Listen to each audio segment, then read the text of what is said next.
আজ আমরা and get খুব সহজভাবে শিখব, তারপর 5টি বোর্ড স্টাইল এমসিকিউ সমাধান করব। শেষ পর্যন্ত থাকুন, কারণ শেষের দিকে প্রশ্নগুলো একটু ঘুরিয়ে দেওয়া হবে। অ্যান্ড গেটের নিয়ম খুব সহজ। সব ইনপুট যদি 1 হয় তবেই আউটপুট 1 হবে। একটা ইনপুটও 0 হলে আউটপুট 0। এটাই অ্যান্ড গেটের ট্রুথ টেবল। 4টা অবস্থার মধ্যে শুধু এক জায়গায় আউটপুট 1 আসে, সেটা হলো 1 আর 1। এই 4টা লাইন মুখস্থ না করে বুঝে নিন। যেখানে একসঙ্গে 2টা 1 থাকবে, শুধু সেখানেই 1 আসবে, অন্য সব জায়গায় 0। চলুন দেখি। অ্যান্ড গেটে আউটপুট 1 হয় তখনই যখন সব ইনপুট 1 হয়, তাই সঠিক উত্তর খ। এখানে একটি ইনপুট 0 আর একটি ইনপুট 1।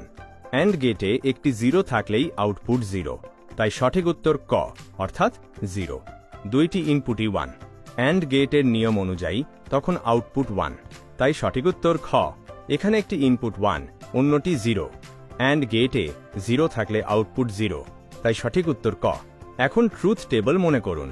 4টি কেসের মধ্যে শুধু একটিতে আউটপুট 1 হয়, সেটা হলো 1 অ্যান্ড 1, তাই সঠিক উত্তর ক। অ্যান্ড গেট মনে রাখার সহজ ট্রিক হল একসাথে 2টা 1 থাকলেই 1, একটা 0 থাকলেই আউটপুট 0। শেষবার ঝালিয়ে নিই। অ্যান্ড গেটে সব ইনপুট 1 হলে তবেই আউটপুট 1, অন্য সব ক্ষেত্রে আউটপুট 0। এই নিয়ম বুঝে নিলে অ্যান্ড গেটের প্রশ্ন সহজ হয়ে যাবে।